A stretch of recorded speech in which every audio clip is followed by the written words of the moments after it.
en partenariat entre l'île 3000 Fantastique et Cité Philo. C'est une grande première. Une fois que nous avons ce genre d'initiative, la conférence suivante sera également placée sous le signe de cette collaboration. En tout cas ici, en ce lieu à Saint-Sauveur, puisque deux autres conférences ont eu lieu ce week-end, là où nous intervenons habituellement à Cité Philo, c'est-à-dire au Palais des Beaux-Arts, qui était également placé sous le signe de ce partenariat. Au cas où vous auriez lu la plaquette fantastique à Saint-Sauveur, ou même le forum Cité Philo, je précise tout de suite que la personne qui est à ma droite n'est pas Philippe Kéo. Elle n'est pas non plus son avatar, ni quelques clones virtuels que nous aurions confectionnés pour les besoins de la cause.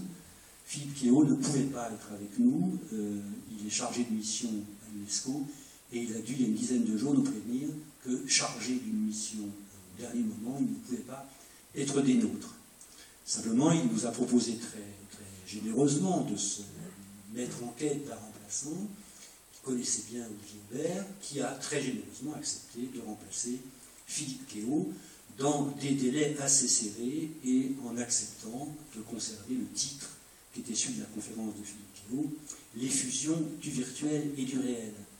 Simplement, la conférence du coup changera un tout petit peu de caractère, alors qu'au départ, nous pensions nous appuyer un petit peu sur les différentes publications, il est vrai en plus déjà anciennes, de Philippe Kéo, son livre de la simulation, son livre Le virtuel, vertus et vertiges. Olivier Aubert, lui, va intervenir plus comme praticien, comme quelqu'un qui intervient dans le cadre des réseaux, qui, si je puis dire, peut-être vit les choses plus de l'intérieur, en tout cas en tant qu'acteur, et c'est la raison pour laquelle il va d'ailleurs nous proposer un certain nombre de projections, d'images, pour illustrer son propos.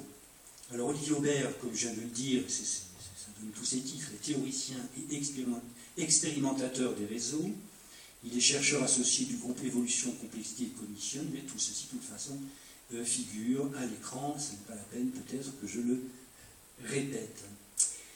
Merci donc Olivier Aubert d'être avec nous.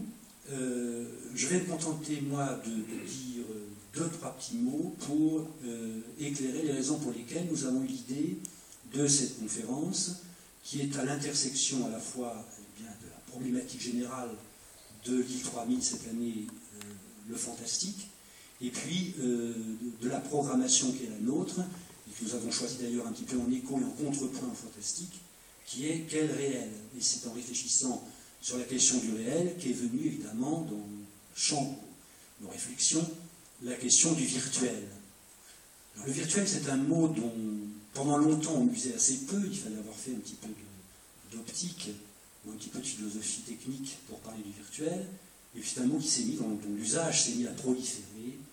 Il y a toutes sortes de réalités virtuelles, d'images virtuelles, le monde virtuel, on en parle infiniment plus depuis une vingtaine d'années, au point que ça pose des problèmes, je disais tout à l'heure, aux professeurs de physique qui, lorsqu'ils veulent faire de l'optique et parler d'images virtuelles, découvrent que leurs élèves ont tout autre chose en tête et ne pensent qu'image de synthèse, ce qui produit évidemment quelques collisions amusantes.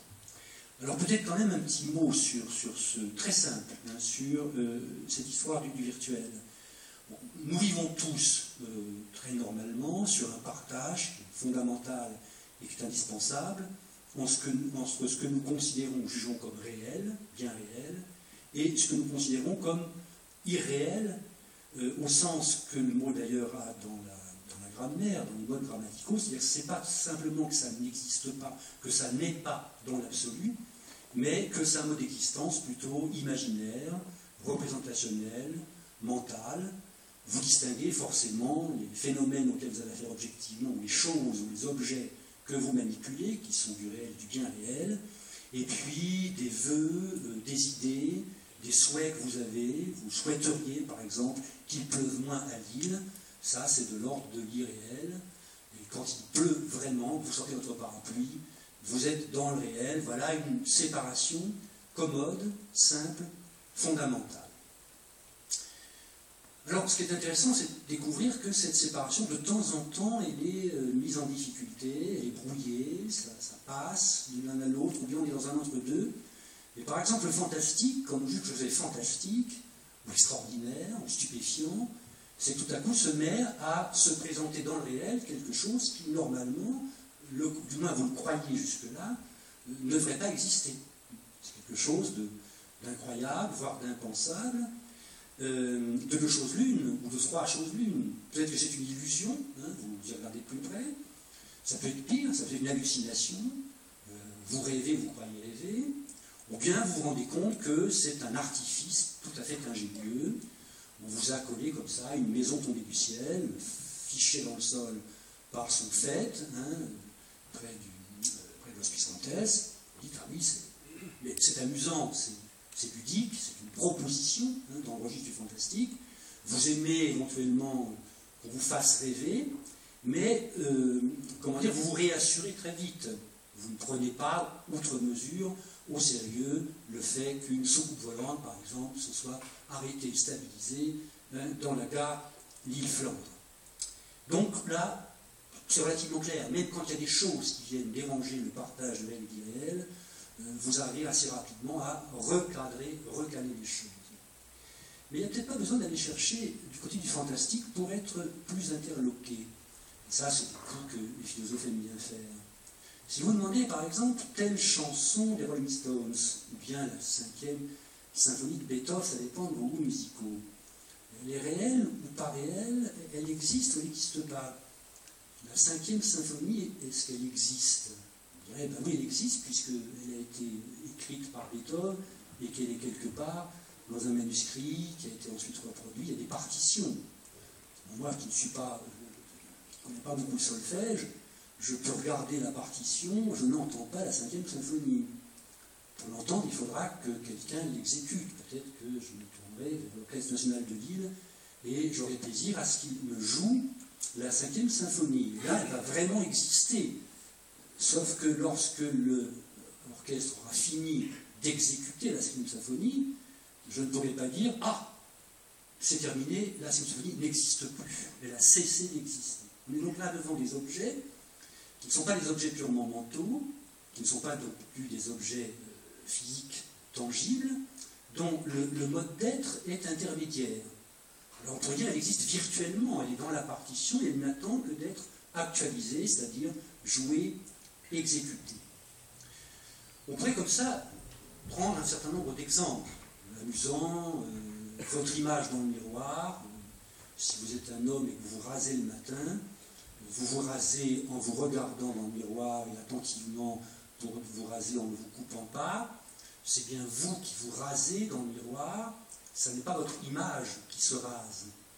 Et au cas où vous auriez une hésitation, vous vérifierez que la bonne preuve que c'est bien vous et pas elle qui se rase, c'est que pendant que vous rasez la joue droite, votre image se rase la joue gauche. Mais à aucun moment vous ne prenez conscience que l'image se rase la joue gauche. Vous ne vous dites pas, il y a quelqu'un dans le miroir devant moi qui se rase la joue gauche pendant que je me rase la joue droite. Donc il y a là quelque chose, une image virtuelle, mais que vous savez traiter, à laquelle vous vous arrêtez à peine, c'est votre reflet, et en fait, c'est vous que vous voyez dans le miroir. Et si vous allez vous promener dans une des installations de Saint-Sauveur, où il y a un jeu de miroir assez complexe, une série de propositions artistiques qui reposent sur le miroir, vous trouverez face à un endroit à deux miroirs qui sont perpendiculaires.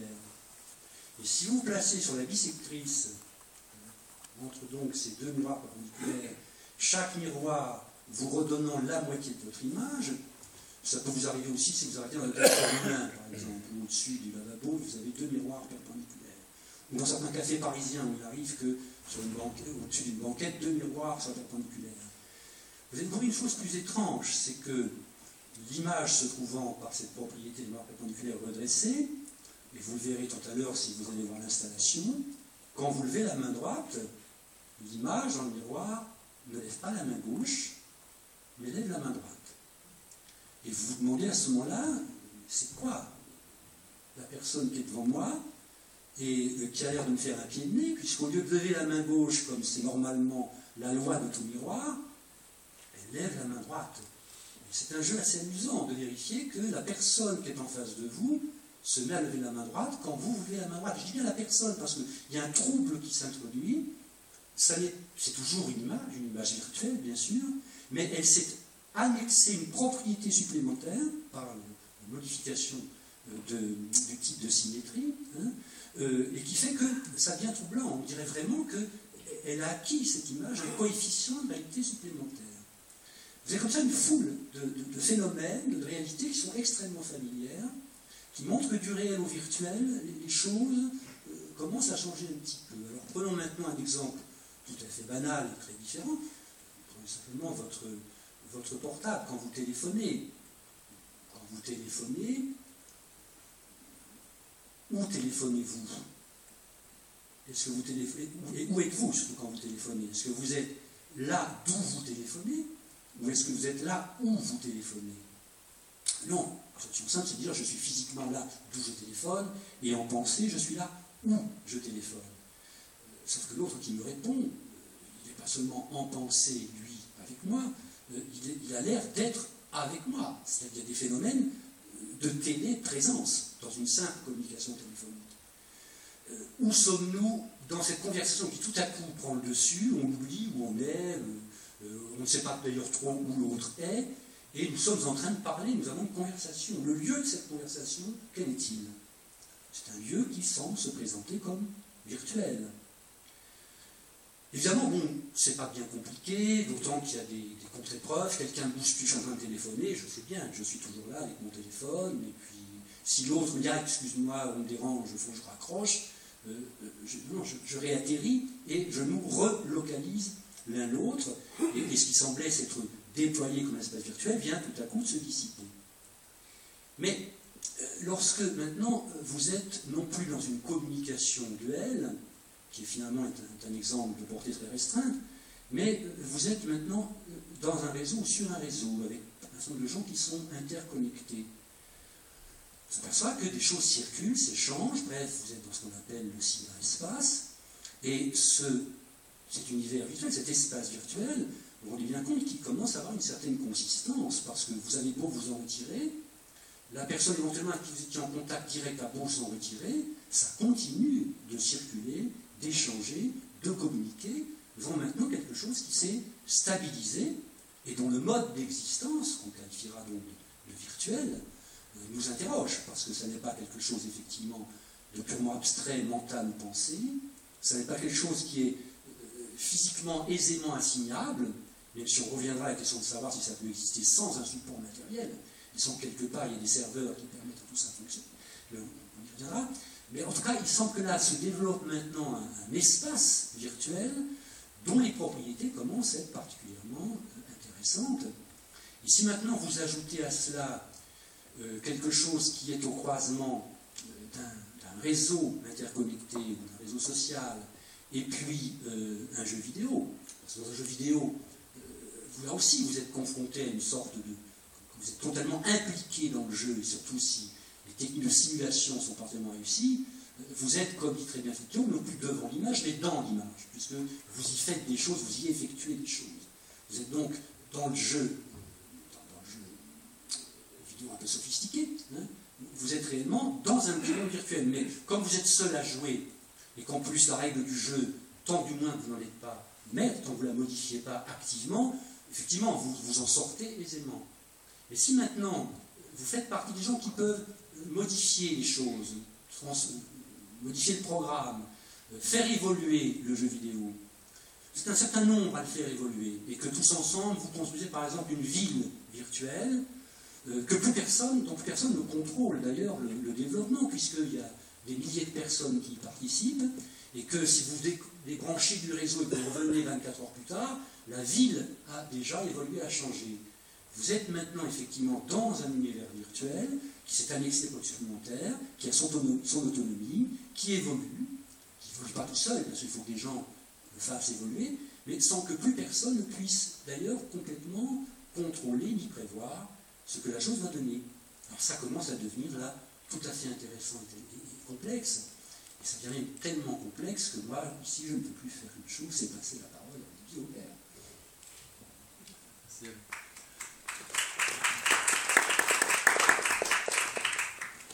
Je ne sais pas si vous m'entendez, mais merci pour l'invitation. invitation.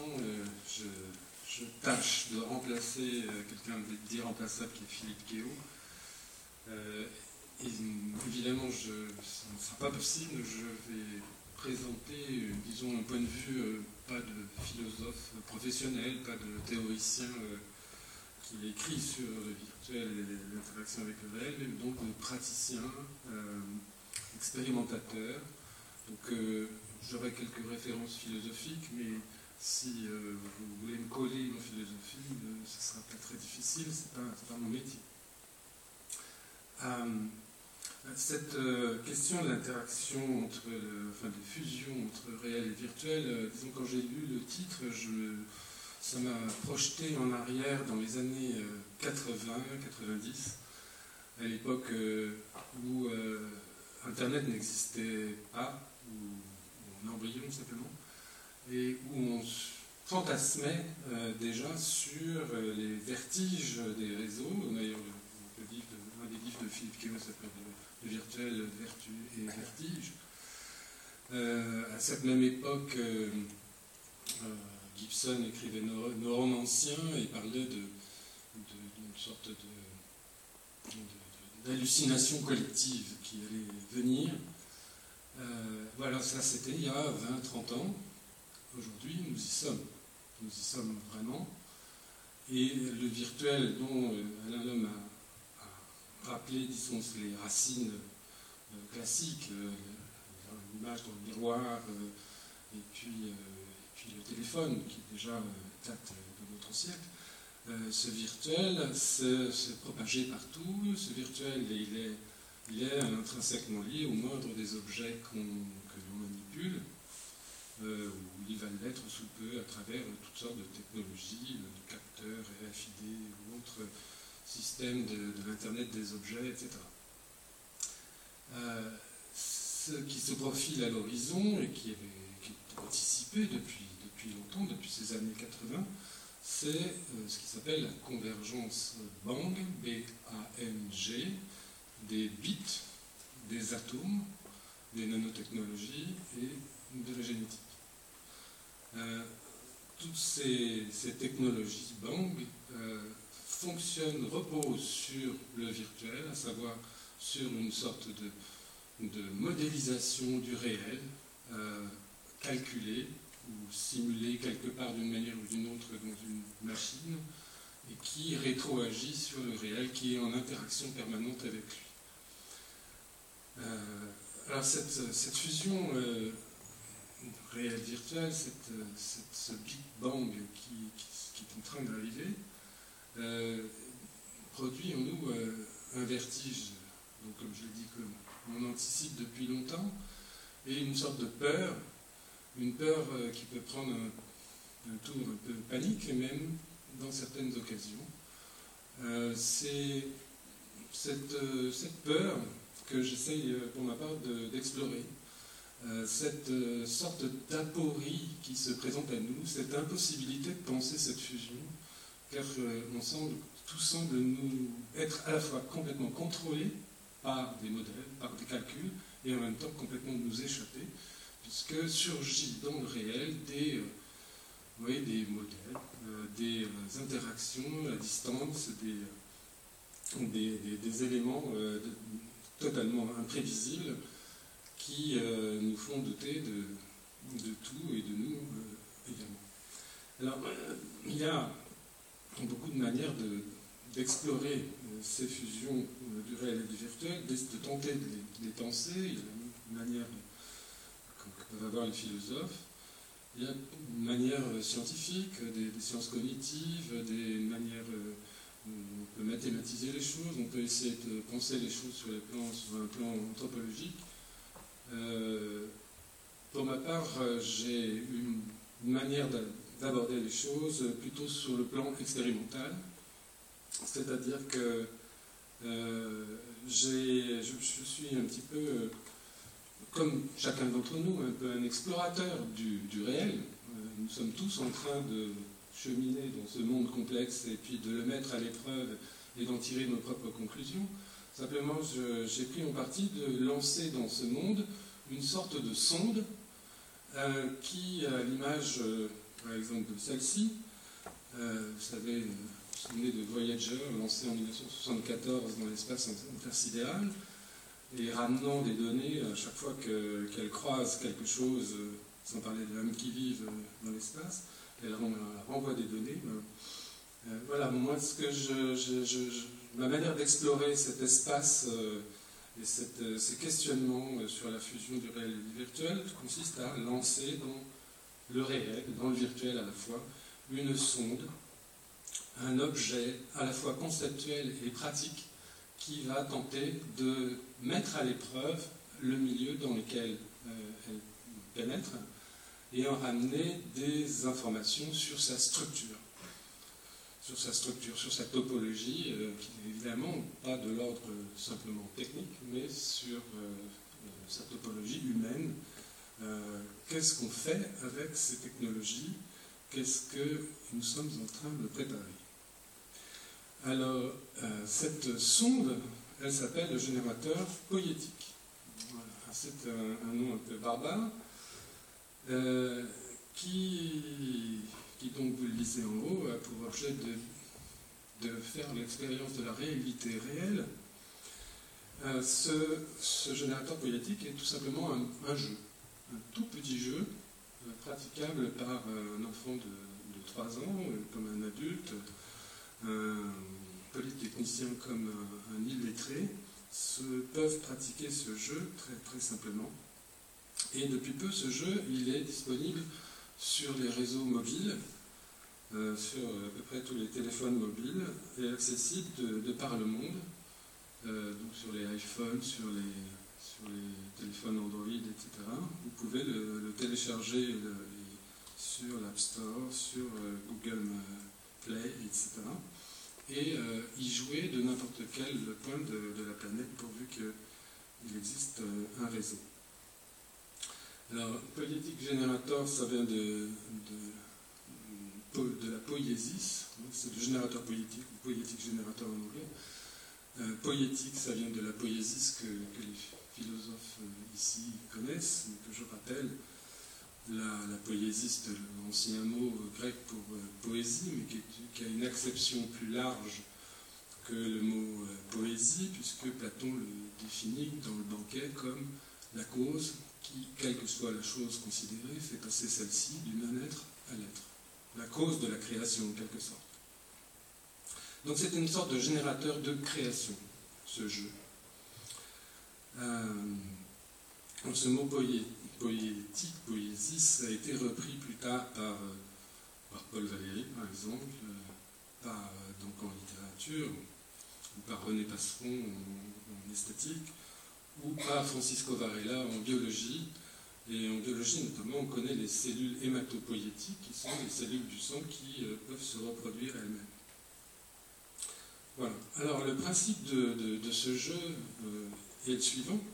Il est d'une simplicité enfantine. Il s'agit de dessiner à plusieurs sur une même image.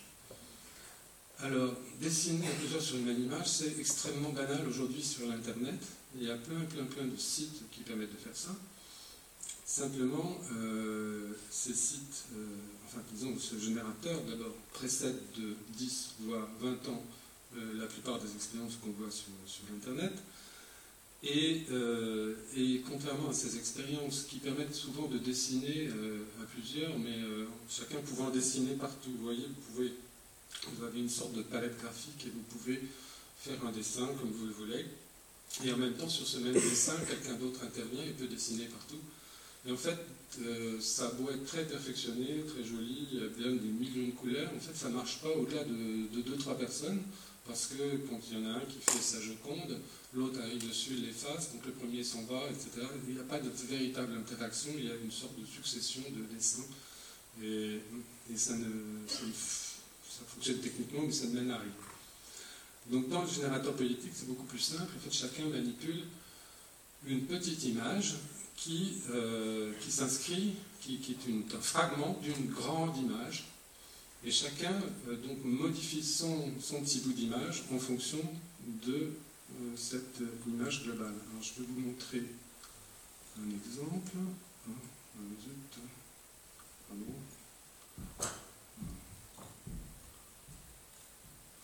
Alors voilà 3 enregistrements de 3 expériences anciennes.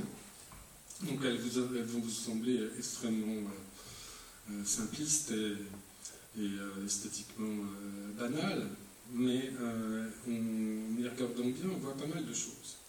Le principe est donc le suivant, comme je vous l'indiquais. Par exemple, dans l'image du centre, vous avez une personne là, qui est représentée par le carré rouge là, que vous avez vu. Voilà, donc ça c'est une personne qui dessine en fonction de l'état global de l'image. Voilà, donc c'est mis soudainement en rouge. Et puis, cette personne-là donc interagit directement avec ses voisins sur l'image globale, peut emprunter ses couleurs et dessiner avec elle des motifs plus larges qui dépassent son propre signe et faire éventuellement des petites animations comme vous le voulez, comme elle le veut. Et par ce simple jeu d'interaction collective, apparaissent des formes.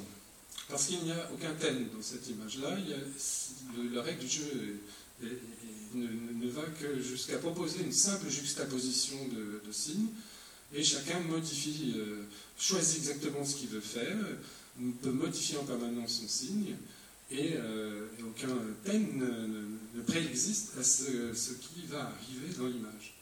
Donc là, par exemple, dans l'image au centre, vous voyez des baigneurs, vous voyez un bateau qui se forme, qui avance, qui va passer d'un signe à un autre, qui lâche du pétrole, un requin arrive, mange un baigneur, etc. Un cochon se fait écraser. Personne n'a jamais décidé que ça se passerait comme ça. Donc ça raconte des histoires. Il y a une sorte de narration autonome qui émerge, qui n'est contrôlée par absolument personne. Et donc ça rappelle effectivement ce que Alain Lone, ce dont il parlait tout à l'heure, à savoir une ville qui se construit et donc que personne ne contrôle. C'est effectivement ça, ce type de phénomène qui est à l'œuvre. Sauf que là, il n'y a pas la métaphore, il n'y a même pas la métaphore ville ou quelque autre métaphore qui soit imposée, c'est la métaphore elle-même qui émerge de l'interaction collective. Il peut arriver par exemple un cheval à l'écran qui va être fabriqué par plusieurs dizaines, centaines, voire à terme milliers de personnes, parce que là je signale qu'il n'y a que 9 personnes dans l'image centrale par exemple, il n'y a que 9 personnes, mais le jeu a priori est ouvert à plusieurs centaines, voire milliers de personnes simultanément, donc chacun occuperait une toute petite partie de l'image, mais plus petite que là. Donc voilà, si un cheval arrive, ce cheval va émerger, va être reconnu par chacun en tant que cheval, et va se mettre à vivre d'une vie, non pas de cheval, en levant la patte, en changeant de couleur, etc., mais d'une vie de représentation collective de cheval. Et c'est ça qui m'intéresse d'étudier, c'est la vie des représentations. Parce que cette vie, c'est une vie intermédiaire entre celle que nous connaissons, notre vie propre, notre vie biologique et mentale, et puis voilà, le réseau, etc. C'est quelque chose qui me semble un modèle pour penser ce que Gibson appelait l'hallucination collective. Voilà. Alors, j'ai fait plusieurs expériences de ce type-là. Ce petit jeu a été lancé dans l'espace cybernétique, si j'ose dire, bien avant l'Internet. Il avait été lancé en 1986, vous voyez, ça ne date pas d'hier, à l'époque sur Minitel. Alors là, attendez, je vais trop vite là. Voilà. Ça a été lancé en 86 sur Minitel. Donc le premier proto date de 87. Et à l'époque, je voulais déjà j'avais tenté de faire des expériences à la télévision en proposant aux chaînes de télévision de prêter leur canal pour faire afficher l'image globale que je ne pouvais pas afficher sur le Minitel. Malheureusement, ça Aucune de telles chaînes de télévision n'a accepté, bien qu'elle se piquait déjà de faire de la télé interactive. Et là, j'aurais proposé de faire une émission 100% interactive avec une émission qui serait faite à 100% par les gens qui la regardent. Et il me semble que le principe leur aurait déplu. Voilà, donc faute de pouvoir avoir accès aux médias, mainstream ou broadcast, j'ai fait différentes expériences dans des galeries d'art ou à Beaubourg ou à la Cité des Sciences, des expériences toujours avec le Minitel, d'abord en noir et blanc puis ensuite en couleur, et puis voilà, tout ça a montré que ça marchait, qu'il y a effectivement quelque chose qui s'organisait. Voilà, j'ai fait des expériences au sommet d'une petite colline dans le sud de la France.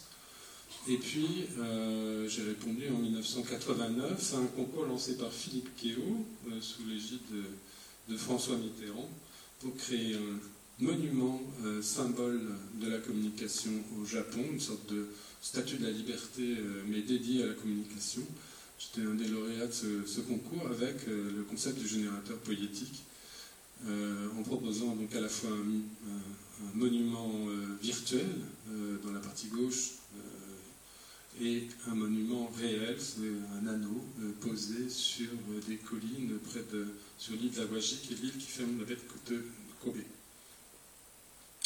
Et puis ce projet ne s'est jamais réalisé, pour des raisons assez étonnantes. En 1995, il y a eu, vous vous en souvenez, le tremblement de terre de Kobe, et il se trouve que l'épicentre du tremblement de terre est exactement sous le lieu d'implantation du monument en question, ce qui fait que tout ça ne s'est pas réalisé. Voilà.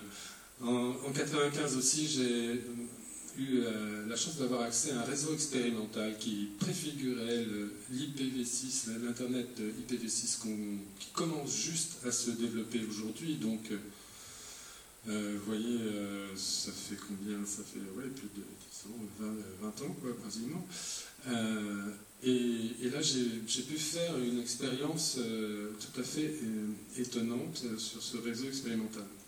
Et justement, commencer à réellement explorer la topologie de cette fusion entre le réel et le virtuel. Alors, il faut que je vous explique ce qui figure dans le petit résumé d'introduction, à savoir que j'ai conceptualisé très, très vite cette expérience comme une expérience de perspective, au sens de la perspective de la Renaissance. Alors vous allez me dire, il n'y a aucune représentation de l'espace dans cette image, si ce n'est qu'effectivement, il peut y avoir des baigneurs qui se baladent sur la plage, mais ce n'est pas une représentation qu'on connaît de perspective, ça n'a rien à voir. Il y a une autre forme de représentation qui est là à l'œuvre, c'est la représentation du corps social communiquant à la vitesse de la lumière, en quelque sorte. Et je me suis rendu compte que pour créer ce type de représentation dans le réseau, il fallait quelque part mettre un serveur qui accumule toutes les informations, qui convergent vers lui, qui fabrique l'image à l'instant T, et cette image, elle rétroagit vers tout le monde. Et donc, en regardant donc la topologie, la forme du réseau, je me suis dit, mais tiens, ça ressemble à la perspective spatiale de la Renaissance, à savoir que le serveur, le point, l'émetteur-récepteur qui forme cette image, c'est l'homologue du point de fuite de la Renaissance. Il y a un point de vue qui est en l'occurrence le mien, c'est moi qui crée le dispositif. Donc je crée le système de représentation. Voilà. Et puis, il y a émergence d'une représentation du collectif. Voilà, donc je me suis dit, tiens, il y a une nouvelle forme de perspective dans le réseau. Chose qui n'est pas évidente a priori. Il y a une forme de perspective qui n'est plus visuelle, mais qui est d'un autre ordre, qui est plutôt d'ordre cognitif, vous voyez, qui est de l'ordre, moi je l'ai appelé ensuite anoptique, qui n'est pas optique, mais qui est anoptique, qui relève de l'invisible, puisque ce point de fuite n'est pas visible, il peut être situé en Californie, quelque part, ou satellisé autour de la Terre, il n'est pas accessible. Alors en 1995, j'ai pu faire donc une nouvelle série d'expériences sur ce réseau expérimental,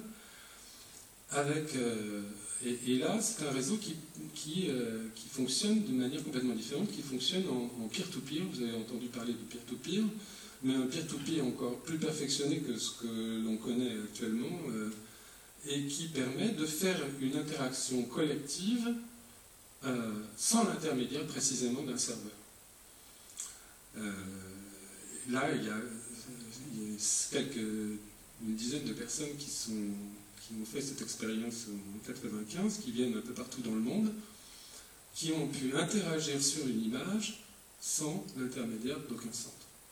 Et là, je me suis dit, mais il y a quelque chose de complètement nouveau, même sur un plan anthropologique, parce que pour créer un collectif, dans l'histoire de l'humanité, on s'est toujours assemblé sur la place du village, dans un temple, sur une église, dans un palais ou autour d'un personnage quelconque, où on a pris un émetteur-récepteur de radio ou de télé. On a toujours eu un centre pour former un collectif. Et là, il n'y avait plus de centre. 0 centre. Et j'ai regardé la topologie du réseau qui permettait de faire ça. Et je me suis rendu compte que s'il n'y avait plus de centre physique, il y avait au contraire, il y avait aussi quand même une sorte de point commun entre tous les gens qui interagissent sur le réseau. C'est plus un point physique, c'est simplement un code. Le code sous couvert duquel les gens échangent. Le signe de reconnaissance, en quelque sorte. Et ce code, qui est très concret et matériel, techniquement, qu'on manipule, c'est un code arbitraire qui permet d'écrire le programme, en quelque sorte. Ce code m'est apparu comme un nouveau point de fuite, d'une nouvelle perspective, encore une fois, une deuxième perspective anoptique, que j'ai appelée perspective numérique. Et donc là, j'ai eu cette espèce de révélation de ces deux formes de perspective à l'œuvre sur le réseau, et donc dans cette confusion, dans cette fusion entre le réel et le virtuel, ce qu'on expérimente tous les jours, une perspective deux perspectives anoptiques. La première, essentiellement temporelle, puisqu'il y a un élément temporel qui se produit au niveau du point de fuite, et puis une deuxième perspective qui est une perspective numérique, où simplement un code gère l'interaction collective. Et d'ailleurs, je signale que c'est intéressant de voir que dans une perspective numérique émerge aussi non seulement le temps propre du collectif qui utilise ce système pour former sa représentation, mais il existe aussi un temps codal, en quelque sorte, dans ce collectif, qui est issu du code de fuite. Par exemple, vous regardez par exemple les mises à jour du logiciel Windows ou du logiciel Linux. Ces mises à jour sont plus ou moins régulières, et ça c'est un code de Linux, Windows, c'est vraiment un code, le code du collectif qui utilise Windows ou qui utilise Linux. Si vous n'êtes plus à jour, quelque part vous n'êtes plus dans le collectif, au bout d'un certain temps, vous êtes exclu. Et les mises à jour qui sont plus ou moins régulières, depuis des années, forment une sorte de temps codal du collectif qui utilise le code en question. Oui. Le collectif est rythmé par la mise à jour du code. Et le code, il est géré par certaines personnes, etc. Ça, je vais y venir. Il y a toute une logique à cette perspective numérique, une topologie propre, une topologie sociale aussi. Tout ça fonctionne dans le monde humain qu'on connaît. Qu'on expérimente, qu'on explore. Voilà. Donc, ces deux perspectives me semblent être à l'œuvre dans cette fusion réelle-virtuelle, à tous les niveaux, et avoir beaucoup d'implications. Parce que vous vous souvenez qu'à la Renaissance, alors je vais peut-être y revenir, la Renaissance. Attendez, alors je ne vais peut-être pas vous montrer tous les détails. Juste, oui. Voilà. Où est-ce que c'est? Là.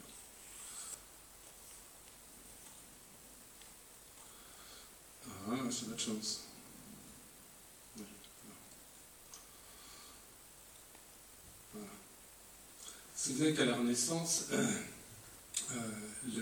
la perspective a été découverte par un certain Brunelleschi, architecte, qui a fait une expérience très simple sur la place de la cathédrale Santa Maria del Fiore à Florence, avec ce qui s'appelle la tavoletta, avec un miroir. Il a réussi il a peint au dos de la tavoletta le baptistère qui se trouve en face de la cathédrale de Florence, avec un miroir. Il a pu, en regardant à travers le point de fuite, l'œilleton, superposer l'image réelle et l'image virtuelle. Et il a pu montrer à ses contemporains qu'il y avait une forme de légitimité de la construction géométrique qu'il proposait, donc en perspective. Ça a été vraiment le top départ d'une révolution, à mon avis, qui a non seulement touché la peinture, mais évidemment l'architecture, l'ingénierie et la pensée, bien sûr, pendant les siècles qui l'ont suivi. Alors il y a eu des prémices de perspective, même de la perspective, même un millénaire quasiment avant, à Rome.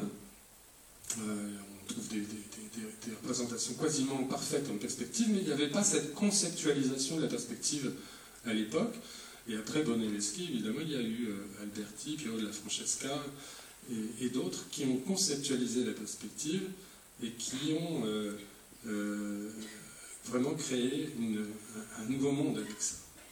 Et les frères Van Eyck montrent qu'ils ont, avec une politique de la néo-mystique et Pagan, bien montré qu'ils ont compris complètement la transition de la représentation du monde qui était en train de se créer, puisque dans la partie haute du politique, il y a vraiment une représentation du Moyen-Âge, hiérarchisée, suivant des catégories symboliques et religieuses, et en bas, dans la partie basse, il y a une représentation en perspective, où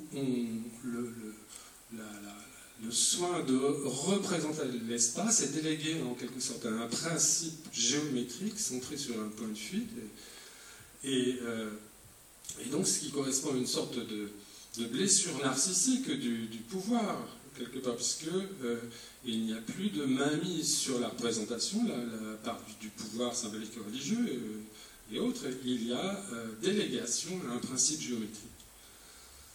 Alors, au centre, là, au niveau du point de fuite, du politique de la néo-mystique, ici, vous remarquez le Saint-Esprit. Et ça, c'est un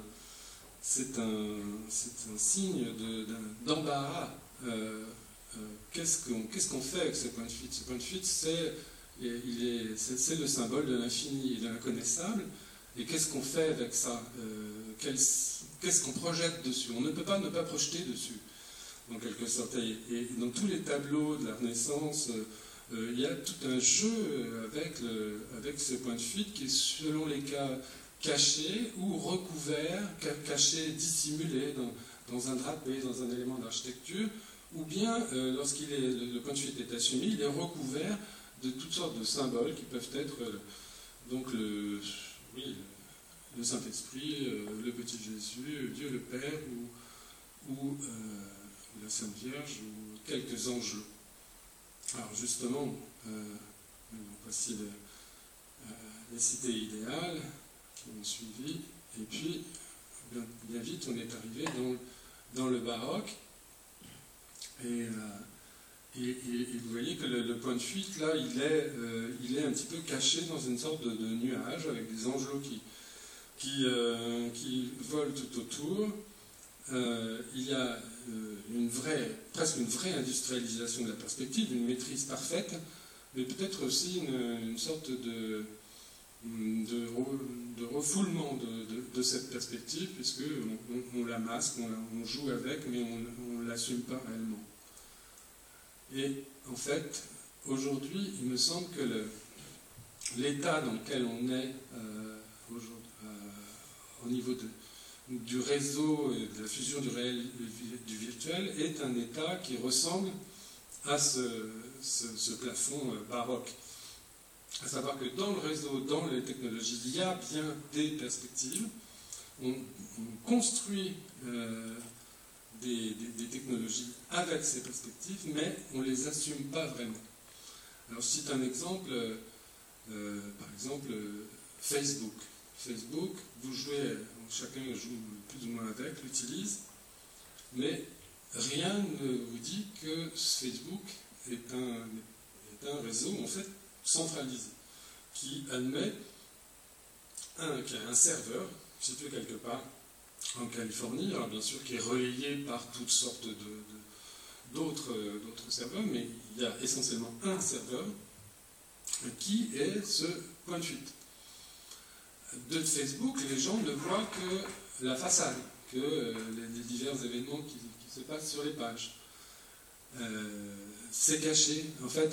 Et puis, évidemment, autour de Facebook, il y a tout un storytelling avec les milliards de dollars qui vont à droite, à gauche, les start-upers et autres financiers, etc. Donc, voilà, Facebook, pour moi, ressemble un petit peu à ce plafond baroque. Avec, au centre, cachant le point de fuite, ce qu'on appelle le cloud computing, qui est une usurpation de langage. Le cloud computing dont on parle dans toutes les déclarations très marketing partout, c'est en fait du star computing, c'est-à-dire de l'informatique complètement centralisée. Oui. Et voilà, c'est une usurpation de langage tel qu'il en existe beaucoup. On substitue un nuage à en fait quelque chose qui ressemble plus à un cristal. Voilà. Et donc il existe voilà, deux perspectives essentielles anoptiques dans le réseau, une perspective temporelle et une perspective numérique, et avec lequel on joue, on est confronté à chaque fois qu'on est connecté à un dispositif technique quelconque, on est connecté à ça. Par exemple, un objet comme celui-là, c'est de l'électronique, du code et des serveurs. Alors, le code de cet objet-là, dans un cas, il peut être propriétaire, dans d'autres, ils peuvent être libres. Dans le cas d'Apple, le code est propriétaire. Le code est géré par vraiment une entité commerciale et vous ne pouvez pas y avoir accès. Dans un autre, le code est réputé libre, plus ou moins. C'est le cas du code d'Android, qui est créé par Google, mais auquel on peut avoir accès. Donc il y a des logiques du code de fuite associé à cet objet qui sont complètement différentes, des constructions de la perspective numérique associée à ce type d'objet complètement différentes. Et puis enfin, il y a aussi des points de fuite temporels derrière cet objet. Par exemple, pour aller chercher une nouvelle application ou une mise à jour du logiciel, il faut se connecter à un endroit particulier, qui constitue un point de fuite temporel. Vous voyez ? Et voilà, cet objet peut être analysé en termes de perspective, de manière un peu curieuse, si on a la perspective de la Renaissance en tête. Alors, la question qui se pose dès lors qu'on conceptualise les choses en termes de perspective, c'est de savoir quels sont les critères de légitimité de la construction de perspectives en question. Donc, questions qui se sont posées très vite Piero della Francesca et Alberti. Alberti qui écrit un traité sur le sujet. Voilà, à l'époque de la Renaissance, les critères de légitimité étaient des critères géométriques. Hein. Il faut placer les fuyantes, calculer la taille des objets représentés suivant la distance au point de vue, etc., etc. La question aujourd'hui, c'est quels sont donc les critères de légitimité des perspectives anoptiques auxquelles nous avons affaire dans le cyberespace. Alors j'en vois trois types de critères. Je suis désolé, la diapo est en anglais. J'appelle le premier critère, le critère A, qui est le suivant. Il faut que le dispositif auquel on a affaire prenne en compte l'existence de l'individu. Alors c'est tout bête, la première chose qu'effectivement un dispositif doit prendre en compte, c'est le fait que j'agis dessus. Si j'appuie sur un bouton, il faut que j'aie un feedback. Vous voyez ? Il faut que je sache que j'ai appuyé. Bon, ça, c'est le b.a.-ba. Mais plus généralement, il faut que quand je dis qu'il faut que le dispositif prenne en compte l'existence, l'existence, c'est un terme assez lourd de sens. Est-ce qu'on a affaire à un dispositif qui existe parce que j'existe ou qui existe en dehors de moi? Et le jour où je n'existe plus, est-ce que le dispositif n'existe plus? C'est une question qui se pose et je crois qu'il demande, qui se met à l'épreuve dans l'interaction avec le dispositif en question. Le deuxième type de critère de légitimité, c'est la question, c'est le critère AB, à savoir, est-ce que A, le sujet A, est traité comme le sujet B? Alors maintenant, reprenons l'exemple de Facebook. Dans Facebook, on a l'impression d'être tous traités à la même enseigne. On a tous droit à peu près aux mêmes fonctionnalités, etc. Bon, il y en a qui peuvent payer des trucs supplémentaires, mais en gros, A semble traité comme B. Alors, c'est pas tout à fait vrai. C'est pas tout à fait vrai du tout. Il y a plein de ruses dans Facebook qui font que des gens vont devenir extrêmement célèbres, extrêmement suivis, et d'autres ne le seront pas. Et tout ça avec la complicité de Facebook, ou de Twitter, c'est le même genre de système. Ça d'une part, et puis d'autre part, les administrateurs de Facebook sont évidemment pas traités comme A ou comme B. Mark Zuckerberg, le fondateur de Facebook, n'est pas comme n'importe quel sujet A et n'importe quel sujet B. Et donc, suivant le critère AB, Facebook ne serait pas réellement légitime. Et puis ensuite, il y a le troisième critère que j'appelle ABC. Alors ABC, c'est pour signifier qu'il y a un collectif. Dès qu'on est trois depuis Poincaré, on sait que ça devient compliqué. Et là, l'idée est de dire, mais dans l'interaction avec le dispositif, qu'est-ce qui fait la glue? Qu'est-ce qui fait la glue sociale? Qu'est-ce qui est le moteur de l'interaction? Pourquoi est-on ensemble en train d'interagir sur Facebook? Pourquoi est-on ensemble sur Twitter? Pourquoi est-on ensemble dans un espace virtuel? Pourquoi sommes-nous ensemble en train de téléphoner? Pourquoi sommes-nous ensemble dans un train? Qu'est-ce qui est la glue sociale du collectif qui utilise le dispositif? Alors ça, c'est une très large question qui a un rapport avec ce que je disais tout à l'heure. Vous savez, coller des trucs sur des notions sur le point de fuite, chose qu'on faisait à la Renaissance. Sommes-nous là parce que nous adorons le Christ, le Dieu, le Saint-Esprit, que sais-je? Et dans Facebook, pourquoi sommes-nous là ensemble? Il y a toutes sortes de réponses qui viennent tout simplement. On est là parce qu'il faut communiquer. Bon, ok. Et puis, dans tous les dispositifs techniques auxquels on a affaire, on a comme ça sur le point de fuite des notions qui sont collées, comme par exemple le marché. On est là, le dispositif est là pour donner corps au marché. C'est quoi le marché? Voilà. C'est Saint-Esprit, c'est quoi? La main visible? Bon. Le dispositif est là parce qu'il est efficace. Efficacité. On colle sur le point de fuite, efficacité. Alors il y a aussi la compétitivité, on en entend beaucoup parler en ce moment. Il faut être compétitif. Oui. Donc on colle toutes sortes de notions comme ça sur les points de fuite du réel et du virtuel, de leur interaction à travers les réseaux.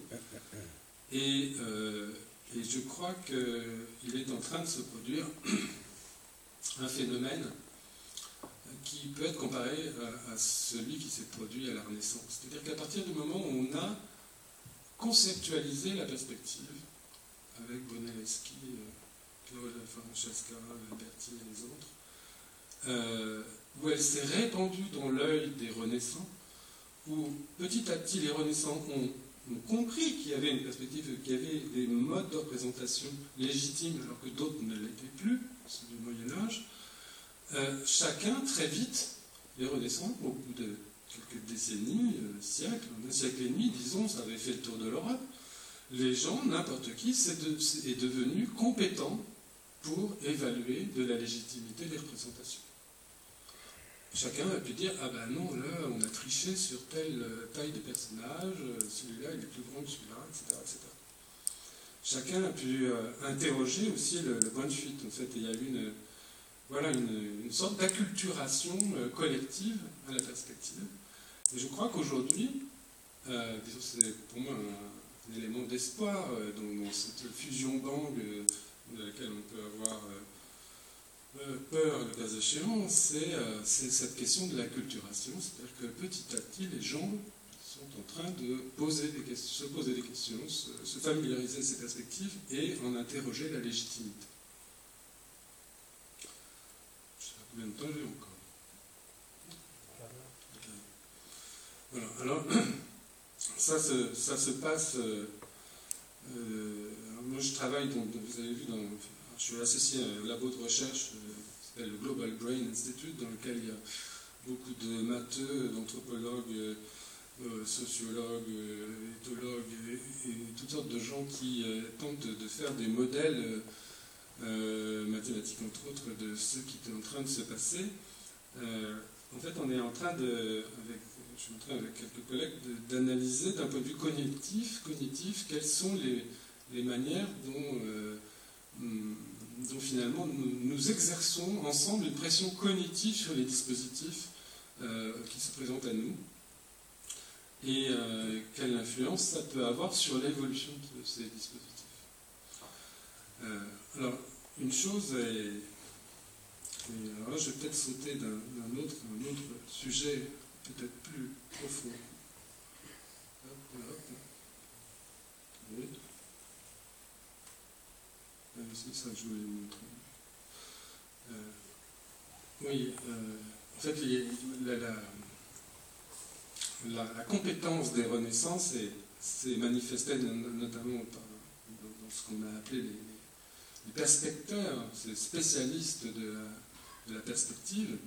Évidemment, il y a des plus spécialistes que d'autres, tout le monde est devenu un peu compétent sur la perspective, mais il y a eu vraiment des spécialistes de la perspective qui ont été qui bien sûr ont interagi avec les représentations et les constructions qui ont été faites à base de perspectives, de l'ingénierie, de l'architecture, mais qui ont aussi interrogé politiquement la question de la représentation.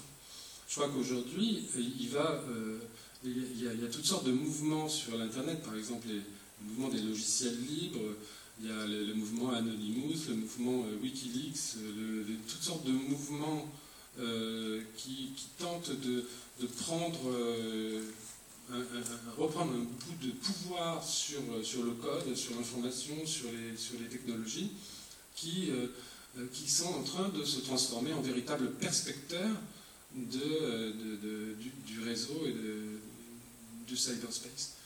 Il y a une nouvelle race de citoyens qui est en train de voir le jour, du moins c'est ce que j'espère, qui va reprendre du poil de la bête au sens propre d'ailleurs, au sens figuré, sur les réseaux. Alors la question c'est donc quelles sont les procédures à l'œuvre cognitive en fait, qui permettraient d'en arriver là.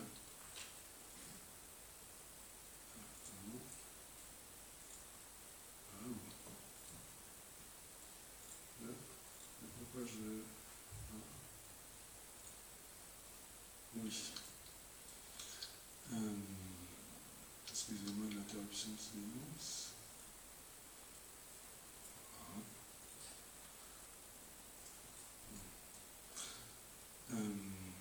Je voulais vous montrer, par exemple, cette image.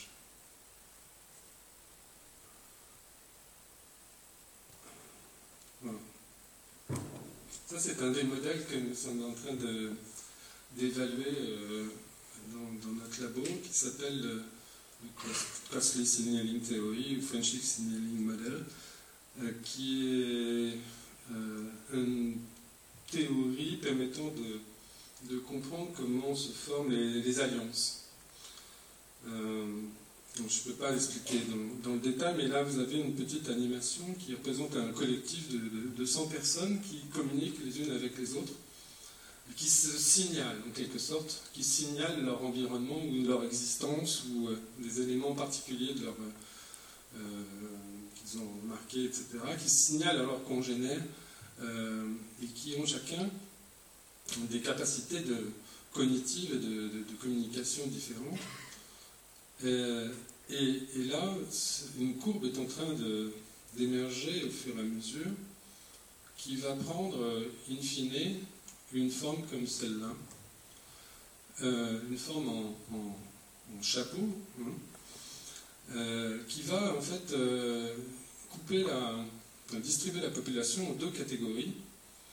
Une catégorie de personnes qui communiquent de manière très compétitive les unes avec les autres, qui vont être en compétition les unes avec les autres pour se signaler, pour signaler leurs congénères et pour être dans la coalition, dans l'alliance. Et puis, donc c'est la partie presque verticale, et puis une partie plus horizontale qui correspond peut-être aux personnes peut-être les plus douées, les plus qui ont les capacités les cognitives peut-être les plus importantes, mais qui vont être, elles, dans une compétition beaucoup moindre, qui vont, en relation à leur capacité cognitive, finalement signaler moins, proportionnellement. Et en fait, de cette interaction, là, c'est un petit modèle juste avec 100 personnes, émerge donc une césure de la population en deux, une partie, disons, compétitive, non compétitive, une partie de dominant et une partie de dominé. Alors ça fait un peu froid dans le dos.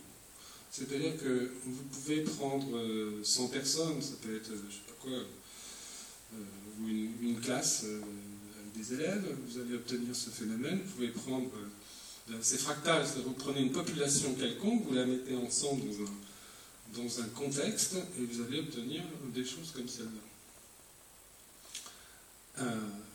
Et là, ça m'amène à des considérations plus larges. Oui? Pardon? Vous comprenez pas? Oui, je peux pas... Disons, ce qu'il faut retenir, c'est que on est en train de modéliser les phénomènes d'alliance, et ce modèle permet de montrer qu'il y a dans les bases de l'interaction collective, finalement, une forme un phénomène à l'œuvre qui coupe la population en deux. Voilà, c'est ce qu'il faut retenir. Je ne peux pas aller plus loin en 3 mots.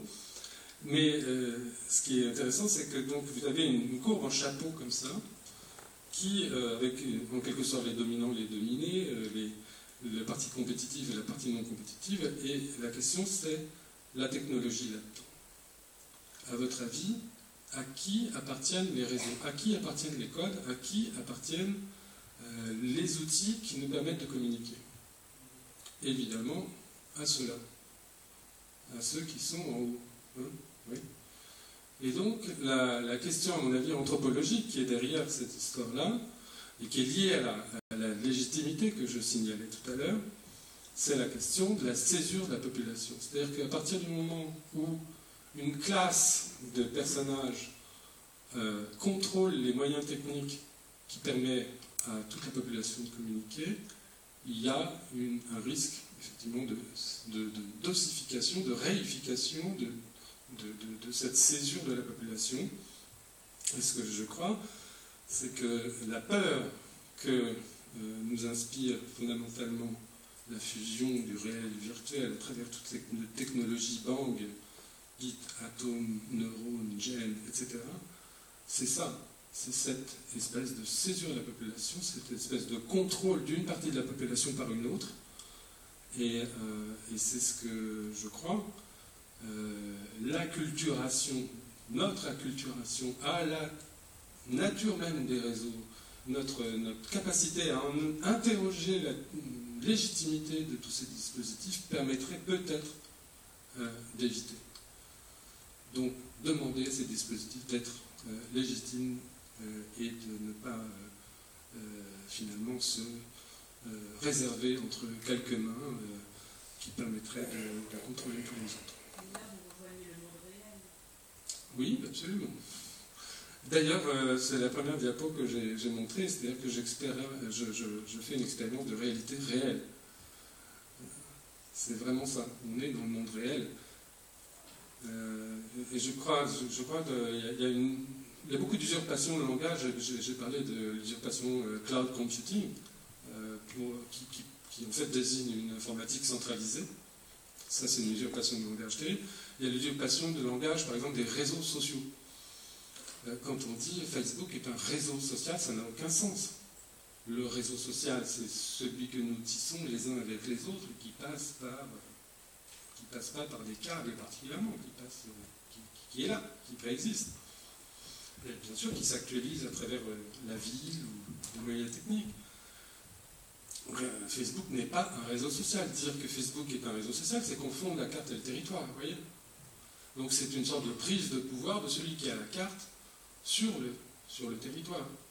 Et ça va bien avec ce que je dis, donc prise de pouvoir d'une classe de la population sur les moyens de communication de l'ensemble. Pardon ? C'est une prise de pouvoir absolument réelle. Absolument réelle. Écoutez, regardez, je crois là, depuis l'irruption d'Internet, si on considère les 100 plus grandes entreprises, groupes industriels commerciaux mondiaux, il en existe plus que dans les 100 premiers, reste simplement 10% je crois c'est 10% des groupes qui existaient il y a 30 ans qui sont encore dans les 100 premiers. C'est-à-dire que les plus gros groupes maintenant sont des groupes qui, donc le pouvoir, l'argent, etc., ce sont des groupes qui ont affaire avec le réseau, les télécoms, etc., enfin, toutes les technologies que l'on connaît aujourd'hui et qui ont affaire avec le phénomène du bang. Donc c'est une prise de pouvoir complètement réelle. Ça concerne le social, l'argent, le pouvoir, etc., etc.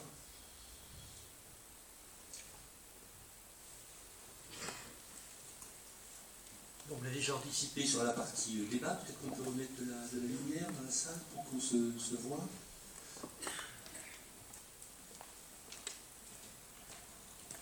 Puis on va utiliser un micro-baladeur, ce sera plus commode. Ce qui me frappe dans la présentation de votre travail, de vos réflexions, c'est que on semblait être dans un univers essentiellement purement virtuel et on découvre un monde tout à fait réel. Et même au fond qui est une extension du monde réel. Là j'avais évoqué un petit peu tout à l'heure le fait que souvent on ne se préoccupe pas trop de savoir quelles sont les conditions de fonctionnement du système. Il y a toujours, on s'en rend compte de façon directe ou par des biais, il y a toujours une dimension matérielle de système. Il y a des serveurs quelque part.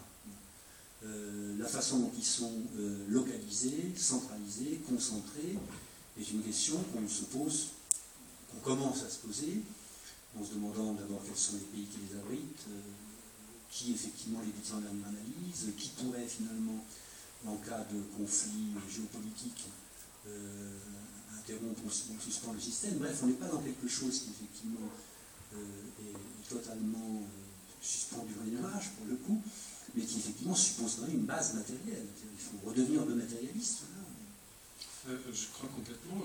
Il faut que chacun arrive à prendre un petit peu de temps et de neurones pour décortiquer les dispositifs auxquels il a affaire et savoir où va son temps, où va son argent, son attention aussi. On est dans une sorte de modèle global de l'industrie de l'attention. Notre attention, notre temps humain d'attention, il est limité. On peut le dépenser, si j'ose dire, auprès de nos proches ou auprès de systèmes de jeux, de que sais-je.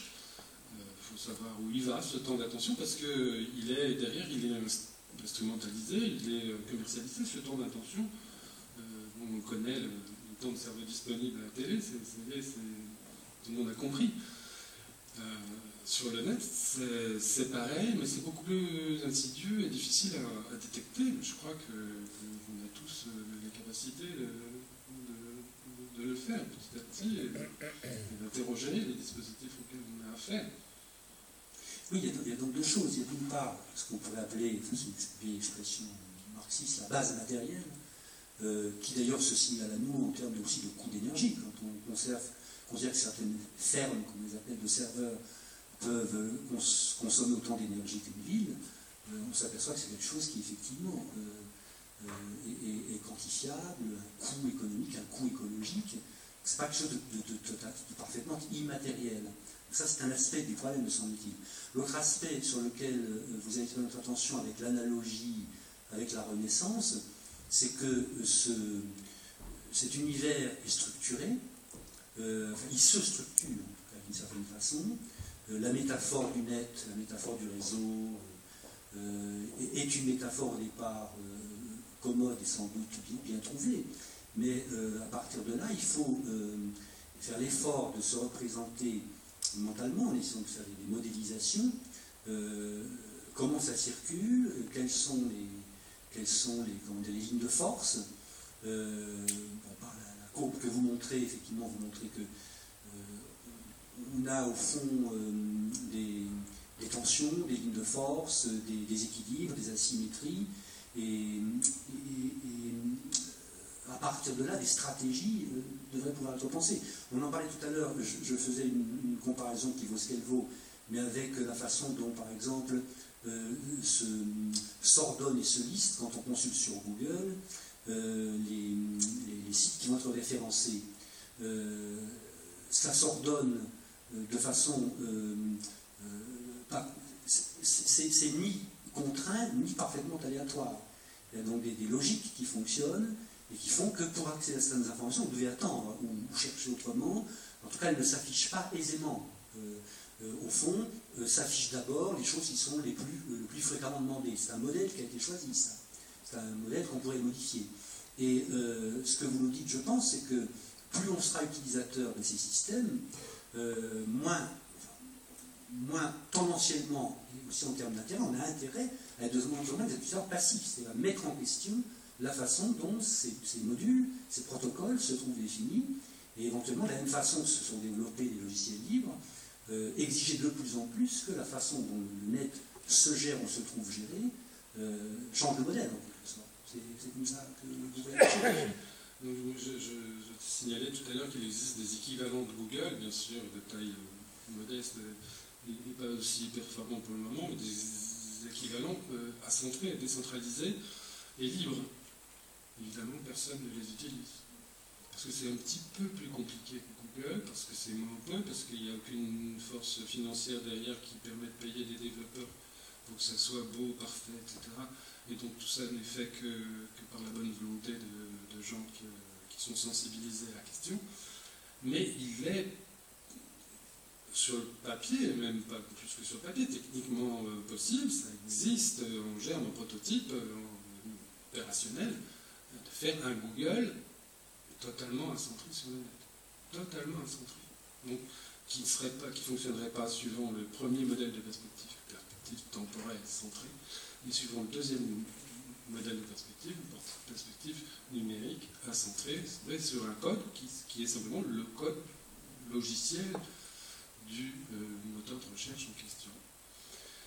Tant que les gens ne sont pas sensibilisés à ces perspectives, n'ont pas pigé par l'expérience, en se faisant avoir une fois, deux fois, trois fois,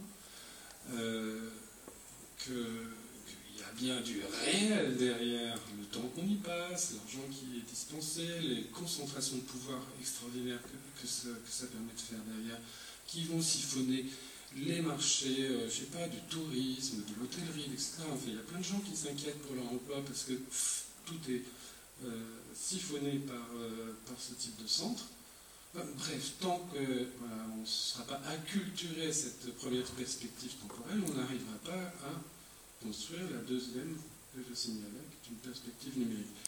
D'ailleurs, je ne voudrais pas qu'on pense que que cette deuxième perspective numérique serait plus idéale que la perspective temporelle de Google et de Facebook. Il y a aussi des travers et des difficultés potentielles. Il faut rester aussi très très vigilant sur cette deuxième perspective parce que le code qui est point de fuite de cette perspective peut aussi être manipulé, peut faire l'objet aussi d'un outil d'oppression, de manipulation. Si j'ai bien compris ce que vous vouliez dire quand vous dites que Facebook n'est pas un réseau, finalement, ça n'est pas un réseau en ceci que ça met en jeu que le problème de l'affichage des gens et leur compétition. Ça m'a rappelé une formule de Derrida, peu de temps avant son décès, où il disait que le marché le plus important aujourd'hui, c'était le marché de la visibilité. Facebook, c'est le marché de la visibilité qui est en jeu. Alors que vous ne parlez réseau, je pense au jeu que vous avez lancé, Poétique, que lorsqu'il y a réellement possibilité de collaboration.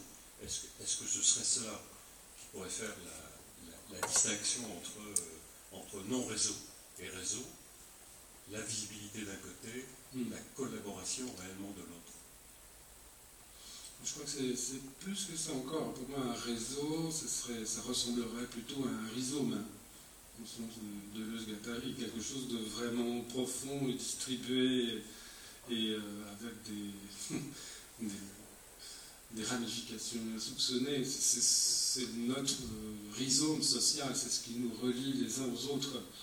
Et ça passe par des voies que nous ne connaissons pas, nos ancêtres, nos gènes, nos attitudes, notre mémoire, notre sensibilité, que sais-je. Et puis tous les réseaux physiques auxquels qu'on peut construire relèvent de la carte. Pour moi, relèvent de la carte, relèvent de l'outil, d'une projection donc dans un instrument, mais ne peuvent en aucun cas prétendre se substituer ou être complètement fusionné avec notre rhizome fondamental social. Donc je suis encore plus exigeant que ce que vous dites sur cette notion de réseau.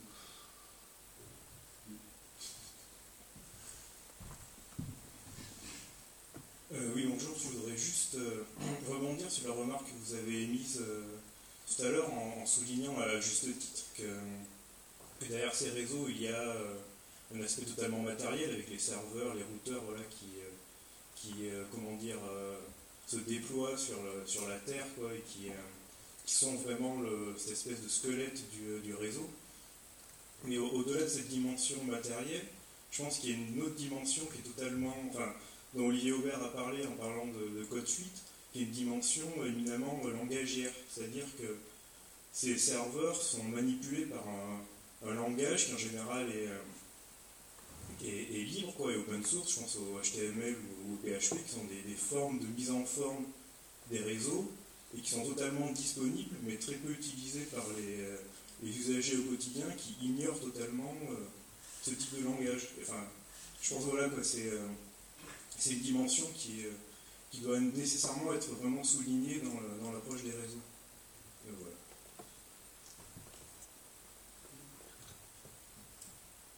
Tout à fait. Ça relève de la deuxième perspective, la perspective numérique, où effectivement il est possible potentiellement à chacun de manipuler le code. Et il y a des procédures pour ça, pour manipuler le code. Il y a quand même...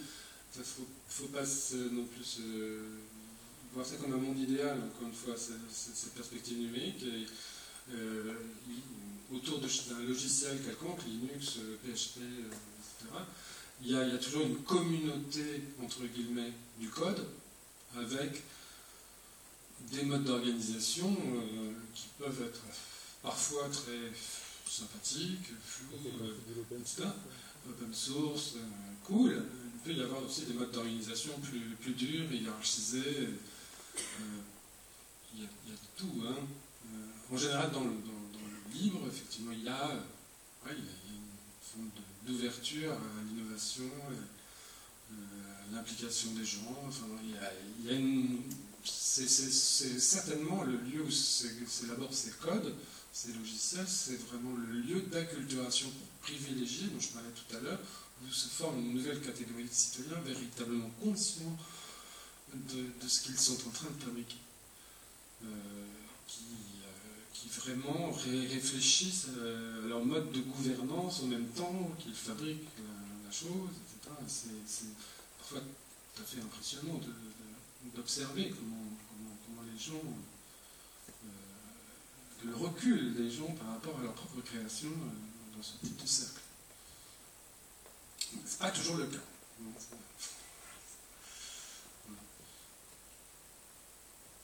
Une autre question? Il y a un aspect qui est important dans votre propos, j'ai du mal à m'imaginer, à comprendre. C'est ce que vous nommez pression. La pression. Comment vous la voyez, cette pression? Cette pression collective pour produire un réseau qui aurait une autre philosophie. De quelle nature elle est, cette pression?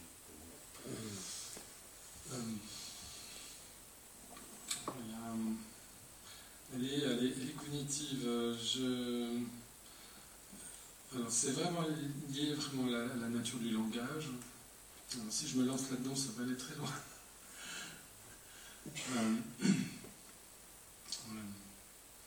Disons, je travaille avec l'un des chercheurs en sciences cognitives avec lequel je travaille est à l'origine d'une théorie qui s'appelle la théorie de la simplicité, et de l'autre dont je montrais la courbe tout à l'heure sur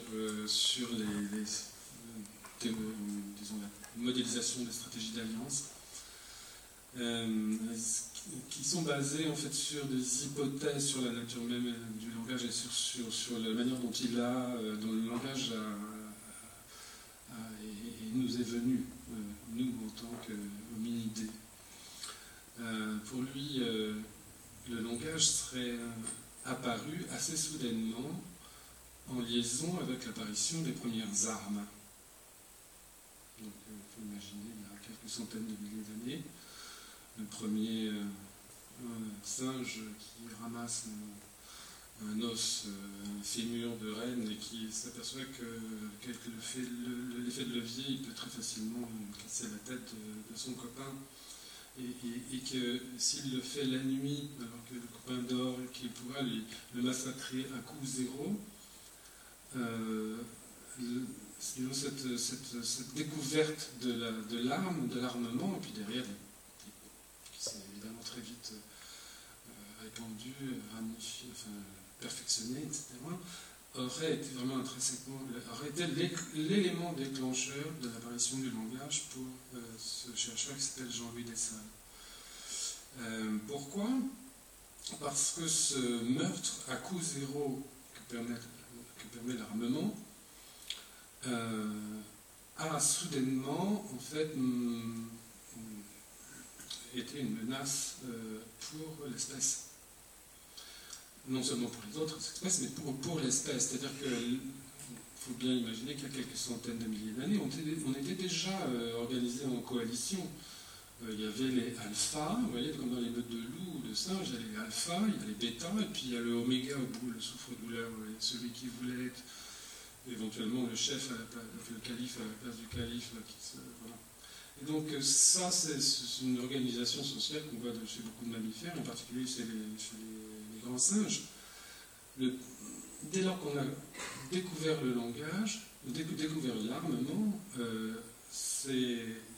les bêtas se sont mis à tuer les alphas dans leur sommeil, les alphas se sont rangés sur les bêtas, etc.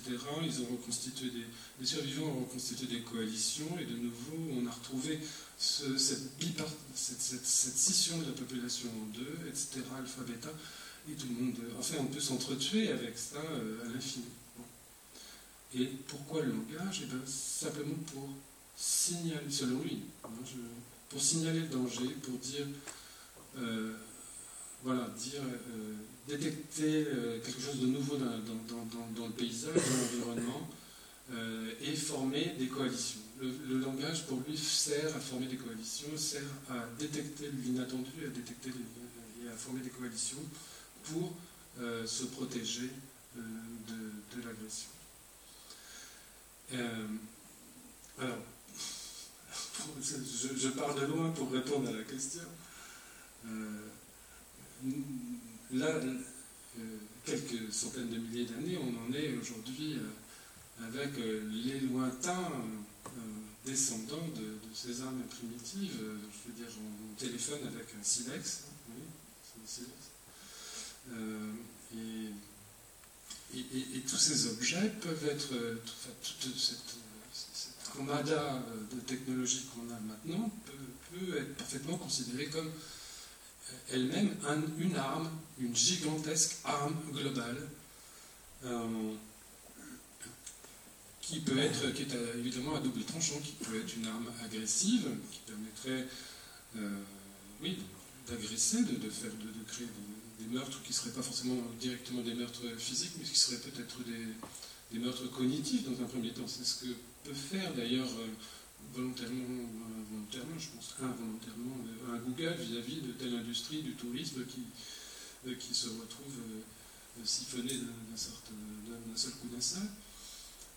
Donc ça peut permettre de faire des meurtres, et puis ça peut permettre de dissuader. C'est une arme de dissuasion, de dissuader des meurtres.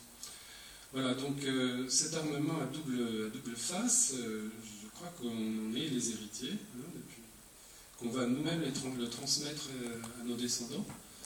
Et je crois que dans cette acculturation au réseau qu'on est en train d'acquérir, de nouveaux guerriers sont en train d'apparaître qui peuvent avoir une forme de conscience de ce qu'ils sont en train de faire, à la fois, cette arme, on ne peut pas l'acheter à la poubelle, je veux dire, elle existe, on la travaille, on en hérite, on va la transmettre. Mais on peut en travailler la légitimité, voilà. On peut en rechercher vraiment la viabilité, en termes évolutionnaires aussi, pour que cette arme puisse être transmise sans pour autant voilà, que menace l'espèce elle-même. Je ne sais pas si j'ai répondu à la question, je ne sais pas la question. Ça peut peut-être aller plus loin, mais quand même en partie.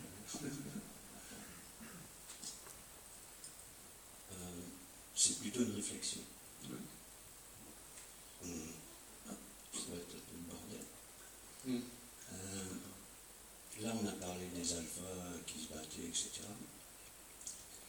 Il y a eu une période jusqu'au XVe siècle, XVIe siècle, les transmissions étaient orales. Il y a eu une première coupure, l'imprimerie. Il y a eu une partie, plus qu'une partie qui a été éliminée. Ceux qui ne maîtrisaient pas la lecture ont été éliminés. Dans la partie orale, il y avait notamment Chomsky. Est-ce que c'est la pensée qui structure le langage ou le langage qui structure la pensée? Dans toute la partie orale, avant le XVe siècle, la construction mentale des gens était orale. Quand tu as parlé de la perspective elle a été aussi utilisée dans une culture analphabète pour focaliser le regard sur l'agneau mystique. Bruegel, lui, il a focalisé ailleurs pour orienter le regard vers la religion des cannes protestantes. On a vu un film il n'y a pas longtemps. Ensuite est arrivé l'écrit, qui a orienté la pensée. Et maintenant, on arrive au numérique, quand même en sachant que on est dans des pays riches. Il y a quand même les 3/4 de l'humanité, enfin je ne sais pas le chiffre exact, qui n'a pas accès à Internet. En France, il y a très peu de gens qui ont accès à Internet, quoi qu'on dise, ou qui y ont accès mais qui l'utilisent. Moi je l'utilise très peu. Face de goût, que je ne sais pas ce que c'est. Et donc le gros problème, c'est cette histoire d'acculturation, c'est-à-dire les points de fuite. J'ai bien aimé l'image du nouveau point focal où on oriente on crée des phénomènes de mode, ou je ne sais pas trop comment m'expliquer, parce que c'est un peu le bordel, hein, là, en écoutant. Mais on revient dans les alphas et les omégas, la question philosophique de base quand même, qu'est-ce qu'on est nous, hommes? Et en fin de compte, on est le premier mec qui invente un silex, qui invente un cri pour tuer l'oméga. Et là, on assiste à une société qui est en train de nous acculturer. Et il y a des mecs qui prennent, il faut voir Inside Job, où il n'y a plus que 3 banques mondiales qui contrôlent le système. Et là, on est en train de prendre, on est en train de formater notre perception du réel avec un langage qu'on est en train de créer. Et on manipulera, je pense qu'on manipulera même plus des concepts. Quand tu vois tous les petits bonhommes là qui bougent, qui créent tout le monde est focalisé là-dessus, on a des animaux virtuels, des espèces de licornes, tout ça.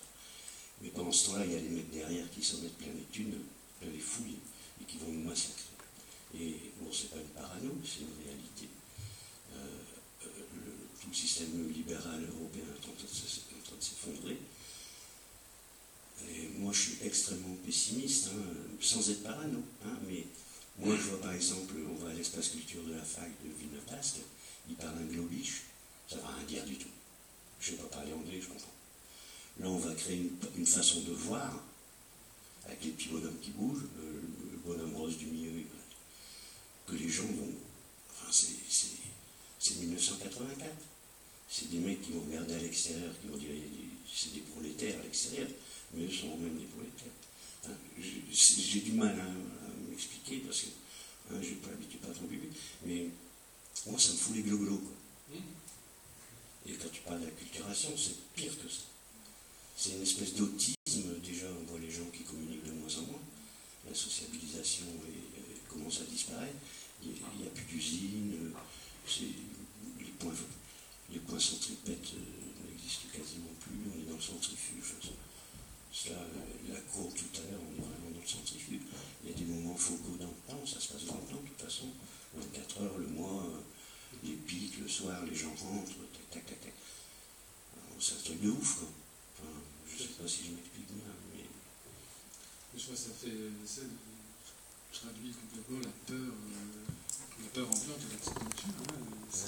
Je crois la peur fondamentale ambiante vis-à-vis de tout ce mouvement, ce qu'on qualifie de bang. C'est celle-là, c'est exactement celle-là, et c'est celle-là dont qu'il faut réussir à comprendre, à analyser, enfin, je veux dire, et à traverser. Il faut traverser cette peur. Je comprends très bien les mobiles de cette peur, je le ressens moi-même, enfin, je sais pas. Il faut faire un effort collectif pour réussir à penser ça. On est face à une sorte d'aporie. Il faut travailler, quoi. Et pas forcément que sur le net, d'ailleurs, hein, voilà. Alors c'est marrant parce qu'il y a on n'est pas à l'abri des bonnes nouvelles, des changements un peu flip-flop de situation comme ça. Regardez par exemple Wikipédia. Wikipédia, c'est quand même un truc incroyable. Il y a un type un jour qui dit sur le net, on va faire une encyclopédie, on va faire un site sur lequel tout le monde pourra écrire. Enfin, des pages qui sont ouvertes, on peut écrire dessus.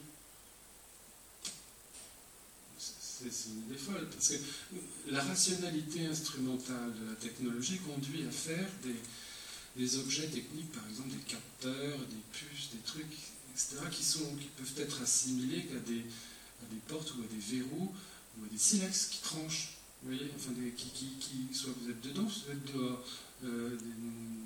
Voilà un verrou qui est souvent, par rationalité instrumentale, est fermé par défaut.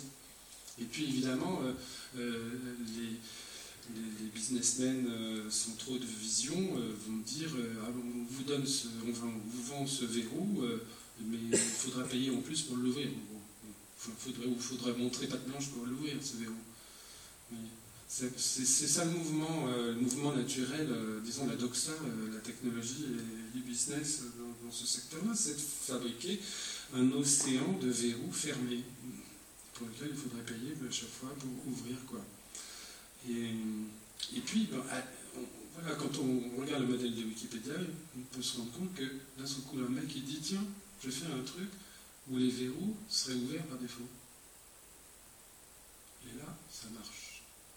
Et là, ça crée un modèle qui fait penser à tous les autres. C'est-à-dire que qui fait penser à tous les autres, qui peut avoir une influence fondamentale. Parce que contrairement aux amibes, aux algues et autres éléments fondamentaux du vivant, nous-mêmes, nous avons quand même une vision un peu globale. Et donc, des modèles comme ça de dispositifs nouveaux, qui ont des caractéristiques nouvelles, voilà, peuvent influencer sur des modèles anciens qui se meurent et qui permettent de les faire changer, de les régénérer. Et alors, c'est vrai, par exemple, aussi sur la question de la monnaie. De plus en plus, la monnaie, ça va être dans des machins comme ça, des puces, des trucs, des cartes, etc. etc. Et vous imaginez l'enfer le jour où il n'y a plus que ça. C'est-à-dire, en gros, il n'y a plus moyen de...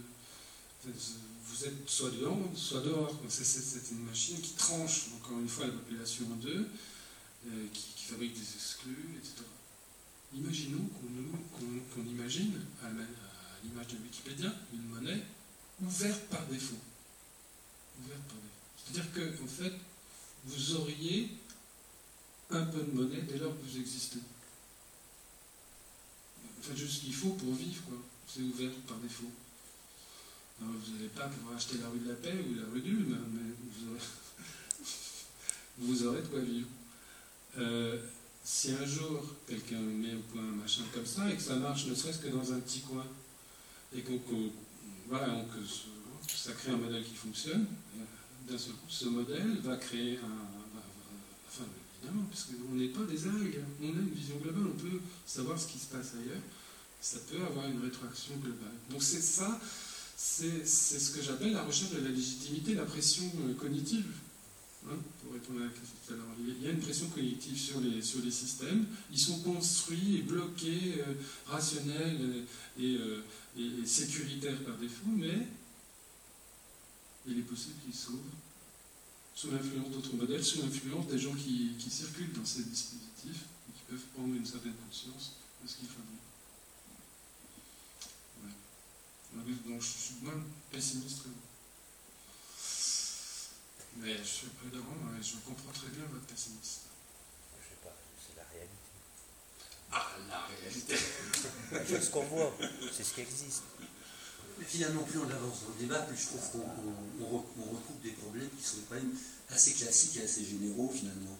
Je me demande si on n'est pas en train de sortir d'une phase de naïveté, c'est-à-dire qu'on a cru qu'avec l'émergence du net, on allait entrer dans un type d'échange, de circulation, apparemment immatériel, ce qui est en partie à l'heure, et dans lequel, par conséquent, des nouveaux modes d'échange plus libres, plus démocratiques, moins centralisés, moins hiérarchisés, pourraient se développer. Et on se rend compte que on rejoue quelque chose qui, puisque vous évoquiez l'écriture, on peut parler aussi d'imprimerie. On a pu imaginer que l'imprimerie allait révolutionner, et elle l'a en partie, effectivement, révolutionner la circulation des informations et des connaissances. Au fond, on aurait pu imaginer que chacun ait sa presse à imprimer. Sous la Révolution française, on a multiplié les journaux, par exemple. Dans toutes les périodes de bouleversement politique, où la presse se trouve libérée, vous avez énormément de feuilles qui se mettent à circuler, ça imprime, ça échange, etc. Puis au bout d'un certain temps, les phénomènes de concentration, les phénomènes de sélection jouent. Quand on a créé les radios libres dans les années 80, il y a eu une prolifération de radios libres, et puis tout à coup, il y a une espèce de remise en ordre qui se fait. Donc ce sont des phénomènes au fond assez généraux, assez universels. Et peut-être qu'on oublie que le net, au départ, Internet a d'abord été créé par une communauté, je ne crois pas me tromper, de scientifiques. Donc, c'est-à-dire, c'est quand même une communauté sociale et politique d'un type très particulier, qui effectivement avait besoin d'un instrument. Cet instrument, ensuite, il s'est universalisé, mais la communauté correspondante ne s'est pas, elle, constituée, ou en tout cas, elle se trouve soumise aux lois qui affectent finalement tous les grands ensembles humains dans lesquels il y a circulation et d'échange. Donc finalement, il y a des modèles politiques à inventer. Il y a des modèles politiques à inventer. Et c'est un lieu dans lequel des communautés vont peut-être se constituer, exiger effectivement ou imposer de bonnes pratiques, dénoncer effectivement les captations du code, et c'est un lieu effectivement je crois, de controverse, de débat. C'est un lieu de conflit. De conflit. C'est de conflit. Oui. Un lieu de conflit. Et je pense que les opérateurs de réseau, les gens des télécoms, les gens qui fabriquent ce genre de choses, etc., on masque cet aspect-là. Enfin, ils font du design, ils font des trucs jolis, mais ça cache. Il y a plein de choses qui sont cachées derrière tous ces objets, tous ces systèmes-là, pour des questions de marketing, de contrôle, etc. Mais que les gens, petit à petit, vont réussir à décoder. J'ai espoir. Et je pense que d'ailleurs, plus ce type d'objet va se rapprocher du corps, jusqu'à le pénétrer éventuellement, des choses dans le genre, et plus la question va être sévère de la légitimité de ce genre de truc. Une question tout en haut. Oui, bonjour. Justement, ma question était en lien à ce que vous venez de dire. C'est vrai qu'il y a une grande utopie de penser qu'on est proche avec un téléphone. C'est cette utopie du rapprochement entre les personnes. Alors que pour moi, rien ne vaut se voir et partager humainement les choses. Et je voulais savoir quelle perspective vous donnez à l'humain. Donc, je ne sais pas, 30 ans, 40 ans, toutes ces machines. La puce RFID dont vous parliez là tout à l'heure. Ouais. Moi, c'est quelque chose qui m'effraie beaucoup. Voilà, exactement. Et dont j'ai pas envie. Oui. C'est pas plus irrationnel, c'est aussi à un moment donné une volonté politique de refuser ce genre en fait d'outil qui est finalement, dont on peut questionner l'utilité et. Oui, mais le problème, c'est qu'on est partagé entre la peur, une peur presque panique et tout à fait compréhensible, et qui peut déboucher sur des comportements de refus et complet, de violence, de destruction. Sauf qu'on ne peut pas casser cette arme. Je veux dire, on en a hérité et on va. Mais on peut la modifier, on peut la sculpter, on peut en comprendre les mécanismes et la topologie propre pour qu'elle soit légitime, viable, que l'espèce avec cette arme ait une viabilité, puisse se poursuivre. Moi, voilà, ce que je dis à 30 ans, je ne sais pas quelle forme aura l'humanité dans 30 ans, mais ce que je crois, c'est que c'est la responsabilité de tout à chacun d'ouvrir les yeux sur ces dispositifs-là, de travailler sur sa peur, et d'essayer de comprendre les logiques à l'œuvre, et de les sculpter. Sculpter ces objets, ces dispositifs, ces communautés, de sorte qu'elles ne soient pas des machines à exclure, que tout ça ne soit pas une arme de destruction massive de ceux qui ne sont pas dedans, qui n'en ont pas la maîtrise, etc. Question énorme. Vous n'êtes pas convaincu par la réponse. Que faut-il faire? Ce que je pense personnellement, c'est que ce qui fait que c'est intéressant et que ça peut devenir quand même un peu passionnant, c'est qu'on a plusieurs stratégies, plusieurs cultures politiques possibles face à ça. Et elles seront toutes développées. Vous aurez des gens qui considéreront que faut boycotter ça. Par exemple, on peut décider de fermer la télé, et ça peut être effectivement très simple. Bon. Simplement, vous allez constituer, je dirais, vous allez participer de la communauté des gens qui ont décidé de vivre sans télé. Mais ne vous ferez pas d'illusion, il y aura toujours des gens qui vont tenir à regarder. Donc il y en a d'autres qui vont développer d'autres stratégies en disant la télé c'est un instrument dont il faut s'emparer et il faut qu'elle cesse finalement. Par exemple, on aurait pu lutter un petit peu plus à l'époque, c'est important pour ma génération, contre la privatisation de la première chaîne de télévision en France. On n'a pas su mener cette bataille, on l'a perdue. On peut essayer de la remener.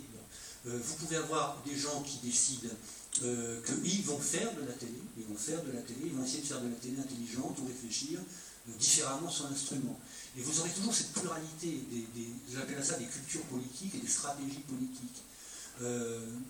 Par exemple, par rapport à l'argent, on commence à sentir se profiler des stratégies dans lesquelles on se dit qu'on pourrait peut-être inventer, sortir de la monnaie imposée et soustraire une partie de certaines zones d'échange à la monnaie ou inventer un signe monétaire local dans une région. Et c'est cette diversité d'initiatives, d'entreprises, je crois qu'il faudrait plutôt encourager pour ne tomber ni dans le pessimisme absolu, ni dans le rêve du grand soir où on bouleverserait tout ça, ni dans l'utopie. C'est vraiment la multiplication des expérimentations. Wikipédia, c'est vrai, c'est un truc tout à fait intéressant. Il y a plusieurs modèles possibles, peut-être, d'ailleurs, de développement d'une telle initiative. On peut s'en servir, on peut simplement regarder, on peut aussi, moi personnellement c'est pas mon cas parce que j'y consacre pas du temps, mais de temps en temps je me dis que j'ai tort, on peut aussi se sentir responsable de Wikipédia. Bon, moi qui suis un peu philosophe de formation, quand je lis des trucs sur Wikipédia, je me dis c'est un peu léger. Bon. Mais je n'ai pas l'initiative de me dire je vais essayer de comprendre comment on peut intervenir dans le système et comment faire que les améliorations que je proposerai, je sois sûr qu'elles vont être retenues, qu'elles ne seront pas éventuellement ensuite corrigées, éliminées. Je ne donne pas de temps à ça, je donne du temps à citer philo. Bon. Mais si elle n'est pas cité philo, peut-être que je ferai ça. C'est-à-dire que quelque part, je me dis, il faut que des groupes, des communautés, des individus se sentent responsables d'une partie du système global pour essayer de le faire bouger. Mais de toute façon, il y aura toujours une variété de réponses. C'est pour ça que je dis des choses. Dans l'informatique, cette dualité dont tu parles, elle existait à un moment. Quand l'informatique a commencé à être mise en vente, il y a tout de suite deux camps qui se sont formés. Il y a un camp qu'on n'appelait pas d'ailleurs Microsoft, on l'appelait IBM. Et l'autre c'était Mac en face. C'était pas l'école, c'était Macintosh. Pourquoi? Parce que IBM, pour nous, c'était militaire, c'était la guerre au Vietnam, c'était plein de choses. Et on reconnaissait les gens qui avaient des Macs parce qu'en général, ils étaient à gauche. On les trouvait, c'était mon cas entre autres, j'ai pratiquement jamais mis les mains sur un clavier IBM, entre guillemets.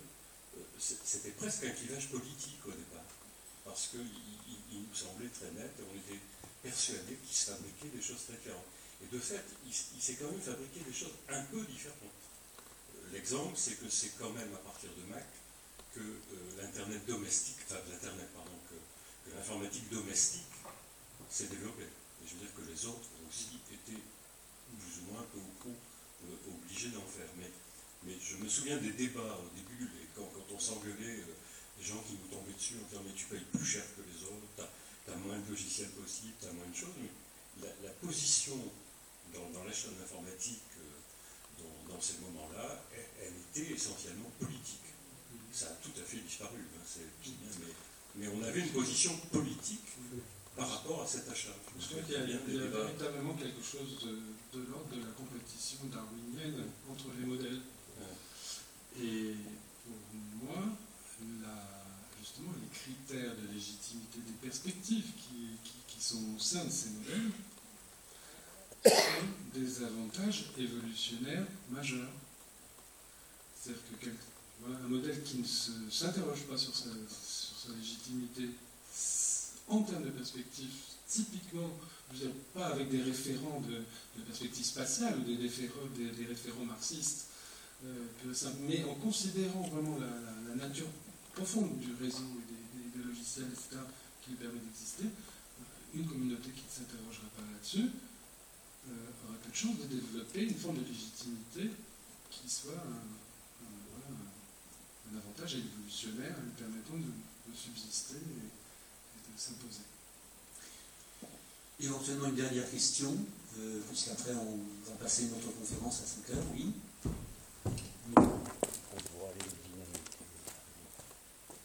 C'est juste, parce qu'on a parlé beaucoup d'utopie du net, est-ce que vous ne pensez pas que en fait, ça existe déjà, que c'est peut-être ce qu'on appelle des hétérotopies, c'est-à-dire des utopies enfin, vous savez ce que c'est, placés en dehors de la société, comme les hôpitaux, les bibliothèques, etc. Enfin, et que, en fait, je suis assez étonné qu'on se demande est-ce que ces communautés vont exister. En fait, il y a énormément de travaux là-dessus, les communautés existent.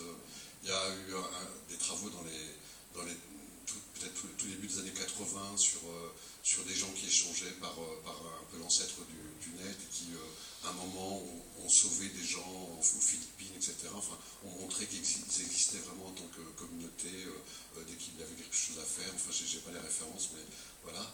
Et alors, il y a vraiment une utopie qui me semble énorme, c'est pour ceux qui ont vécu ces années-là, c'est de penser que les années Pompidou, Giscard, etc., étaient des années où il y avait des rapports humains incroyables avant que Internet existe, où les gens se parlaient dans la rue, où les gens, etc.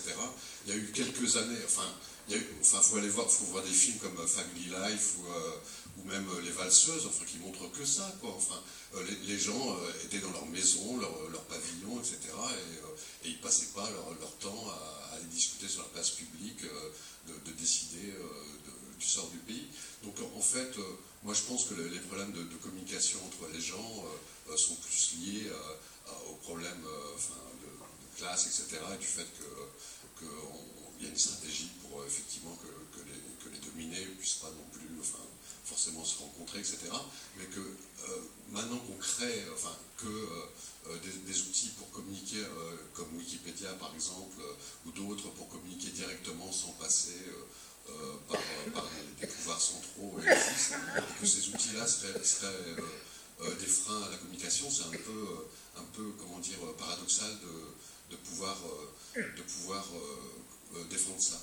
Et plus généralement, en fait, c'est ce genre de position qui serait, je vise personne, mais qui serait de dire la nouvelle technologie, les technologies de l'information et de la communication, comme il y a des mots anglais, comme ça vient des États-Unis, ça serait de droite, et le fait d'être encore dans l'imprimé, dans le papier, dans le tract, etc., ça serait de gauche. Excusez-moi, mais c'est vraiment stupide, quoi. Lénine disait le communisme, c'est les soviets et l'électricité. Si les communistes s'étaient battus avec des fossiles et des marteaux au lieu de Kalachnikov, l'URSS aurait duré 6 mois, quoi.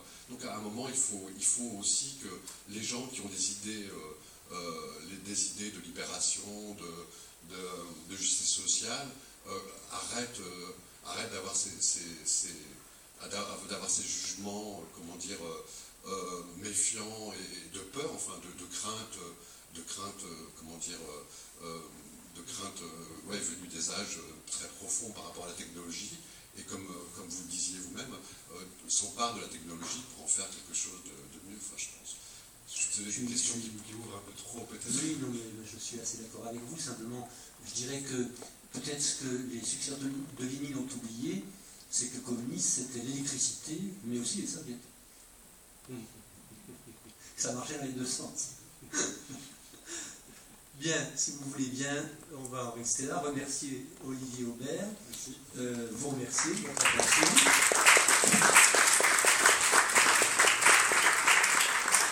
Nous allons passer à une autre conférence qui s'intitule « Regard croisé sur l'Israël ». Dans une demi-heure. Non, je crois que c'est normalement les horaires assez 19h.